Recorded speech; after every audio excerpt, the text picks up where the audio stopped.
Hello મિત્રો, કેમ છો?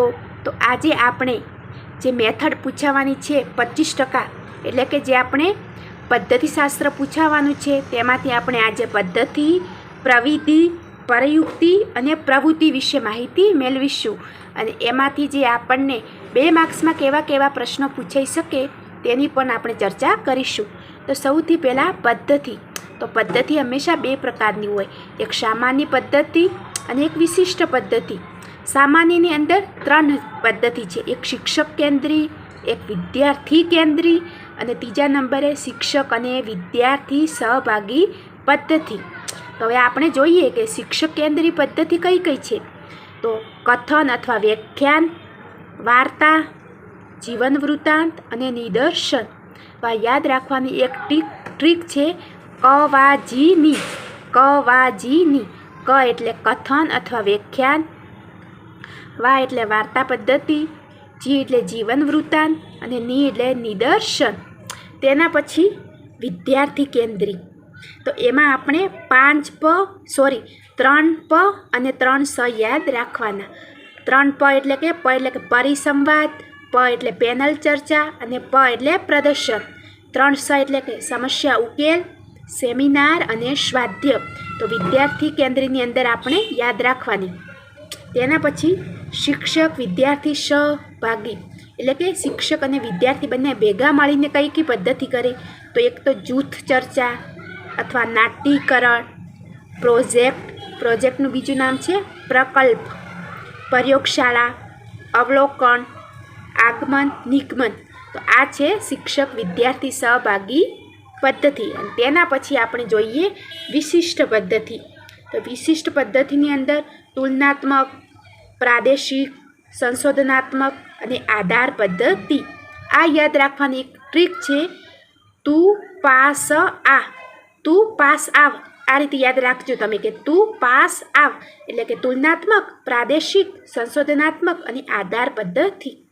આમાંથી તમને 1 માર્ક્સના, 2 માર્ક્સના અથવા 4 માર્ક્સ અથવા 5 માર્ક્સની અંદર પણ પૂછાઈ શકે. જેમ કે કઈ રીતે કે તમે કોઈ પણ એક શિક્ષક કેન્દ્રી પદ્ધતિ જણાવો અથવા વિદ્યાર્થી કેન્દ્રી પદ્ધતિ જણાવો અથવા આમાંથી કોઈ પણ પદ્ધતિ વિશે ડિટેલમાં માહિતી જણાવો.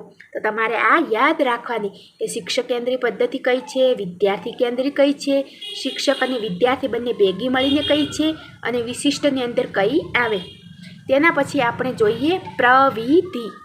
પ્રવિધિને કહેવાય ટેકનિક, જે દ્રશ્ય શ્રાવ્ય સાધન, TLM અને ટેકનોલોજી દ્વારા આ પ્રવિધિ કરી શકાય. તો પ્રવિધિની અંદર કઈ આવે?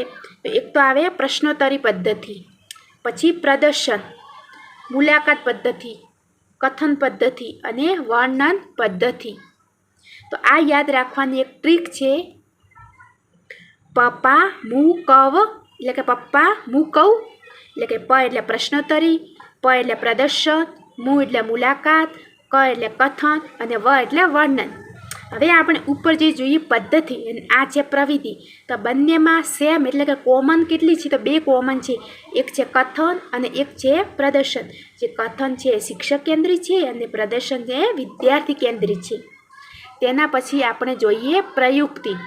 પ્રયુક્તિ એટલે સ્ટ્રેટેજી, એટલે કે આનું આયોજન ન હોય, જે કોઈ પણ આકસ્મિક પરિસ્થિતિમાં ઉદ્ભવે છે. અને આ પ્રયુક્તિ છે આપણે વય કક્ષાને ધ્યાનમાં રાખીને કરવાની. જેમ કે અચાનક આપણે વર્ગખંડમાં જઈએ અને આપણે એવું લાગે કે બાળકો વાતો કરે, તો આપણે કોઈ પણ એક પ્રયુક્તિ અજમાવવાની, જેના કારણે બાળકો શાંત થઈ જાય.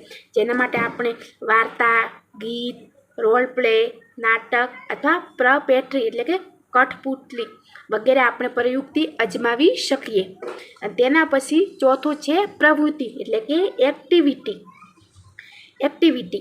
એક્ટિવિટીમાં આપણે ખાલી એટલું જ પૂછાય કે પ્રવૃત્તિના લક્ષણો જણાવો. તો એના 4 લક્ષણો છે. સૌથી પહેલાં અનુક્રિયા અથવા પ્રતિક્રિયા, પછી નિષ્કર્ષણ અથવા તારણી, ચિંતન અને ચોથા નંબર છે અનુભવ. આ યાદ રાખવાની એક ટ્રીક છે કે અનુની ચિંતા અનુભવ, એટલે કે અનુની અનુભવ ચિંતા અથવા અનુની ચિંતા અનુભવ, એટલે કે મને અનુની ચિંતા થાય અનુભવના લીધે. આ રીતે આપણે યાદ રાખવાનું. જેમ કે અનુ એટલે કે અનુક્રિયા, ની એટલે નિષ્કર્ષ, ચિંતા એટલે ચિંતન અને અનુભવ એટલે કે અનુભવ. હવે આપણે આ ચાર આપણે જે જોઈ પદ્ધતિ એનામાંથી 2 માર્ક્સની અંદર કેવા કેવા પ્રશ્નો પૂછાય તેની આપણે માહિતી મેળવીએ. તો સૌથી પહેલાં તો આપણે જોઈએ કે આપણે જે આખો દિવસ પદ્ધતિ કરીએ તો પદ્ધતિ એટલે શું? તો એની વ્યાખ્યા બાય ચાન્સ પૂછાઈ શકે. તો અધ્યયન અને અધ્યાપનનો વૈજ્ઞાનિક ઢબે અભ્યાસ કરતું શાસ્ત્ર એટલે પદ્ધતિશાસ્ત્ર. અધ્યયન અને અધ્યાપનનો વૈજ્ઞાનિક ઢબે અભ્યાસ કરતું શાસ્ત્ર એટલે પદ્ધતિશાસ્ત્ર. અને પદ્ધતિશાસ્ત્રને અંગ્રેજીમાં પેડાગોજી કહે છે. હવે આપણે જોઈએ કે અધ્યાપન પદ્ધતિ એટલે શું તેની વ્યાખ્યા. તો તેની વ્યાખ્યા મેં 2 લખી છે. તમને આ બંનેમાંથી જે આવડે વો તમારે એક યાદ રાખવાની. તો આપણે જોઈએ કે અધ્યાપન પદ્ધતિ એટલે કે વિદ્યાર્થીને જે કંઈ શીખવાનું છે તે વિષય વસ્તુ વિદ્યાર્થી સમક્ષ મૂકવાની, સુગઠિત વ્યવસ્થિત વિશાળ ફલક ઉપરની એક નિશ્ચિત શૈલી ધરાવતી અધ્યાપનની રીત નક્કી કરવી પડે તે રીત એટલે કે પદ્ધતિ. અને બીજી વ્યાખ્યા છે કે અધ્યાપન પદ્ધતિ એટલે શિક્ષક દ્વારા વર્ગખંડમાં વિષય વસ્તુને જે વિદ્યાર્થી સમક્ષ રજૂ કરવા માટે અપનાવવામાં આવતી એક વ્યવસ્થિત, તાર્કિક અને ક્રમબદ્ધ પ્રક્રિયા કે માર્ગ કે તે કેવી રીતે ભણાવવું તેનો નિર્દેશ કરે.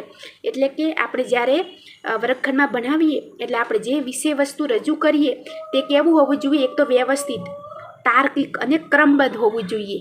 અને આપણે કેવી રીતે ભણાવવું એ નિર્દેશ કરે તો એને કહેવાય અધ્યાપન પદ્ધતિ. તેના પછી છે અધ્યાપન પ્રયુક્તિ એટલે શું? એવી યુક્તિ, કલા કે સાધન સામગ્રી કે જેમાં ઉદાહરણ આપવા, વાર્તા કહેવી અથવા દ્રશ્ય શ્રાવ્ય સાધનોનો ઉપયોગ શિક્ષક વિદ્યાર્થીઓનું ધ્યાન આકર્ષિત કરવામાં અને જ્ઞાનને સ્થાયી કરવામાં કરે તો તેને કહેવાય અધ્યાપન પ્રયુક્તિ. તેના પછી અધ્યાપન પ્રવૃત્તિ એટલે કે અધ્યાપન પદ્ધતિને વધુ અસરકારક, જીવંત અને રસપ્રદ બનાવવા માટે તેના પેટા ભાગરૂપે ઉપયોગમાં લેવાતા ચોક્કસ પગલાં, રીતો કે વ્યૂહરચનાને પ્રવૃત્તિ કહે છે. 5મા નંબરે છે કે અધ્યાપન પ્રવૃત્તિઓ એટલે શું? તો જેનાથી જે બાળક હોય અથવા જે વ્યક્તિનું હોય જે શરીર અને મન બંને કેવા હોય? સક્રિય હોય. અને એના દ્વારા જે પરિણામ પ્રાપ્ત થાય તો તેને કહેવાય અધ્યાપન પ્રવૃત્તિ. 6મા નંબરે છે કે અધ્યાપન પ્રવૃત્તિઓ કઈ કઈ છે? તો પ્રવૃત્તિઓ કઈ કઈ છે? તો જેમ કે માટીકામ કરવું, રંગ પૂરણી કરવી, ચીટક કામ કરવું, છાપ કામ કરવું અથવા જાતના નમૂના બનાવવા અથવા અંક બનાવવા. તો આ બધી શું છે? અધ્યાપન પ્રવૃત્તિઓ છે. અને તેના પછી કે પ્રવૃત્તિના 4 ચરણ જણાવો જે આપણે આગળ જોઈ ગયા કે અનુની ચિંતા અનુભવ એટલે કે અનુભવ કે જે જીવન સાથે સંબંધિત છે. ચિંતન એટલે કે એમાં ઊંડા ઉતરવું, કોઈ પણ ટોપિક હોય એમાં શું કરવું? ઊંડા ઉતરવું. અનુપ્રયોગ અથવા ઉપયોજન એટલે કે બાળકો જાતે કરે. અને નિષ્કર્ષણ અને તારવણી એટલે કે પરિણામ આપે. તો બસ મિત્રો આપણે આ 4 ટોપિક મહત્ત્વના છે જે તમે એકવાર જોઈ લેજો.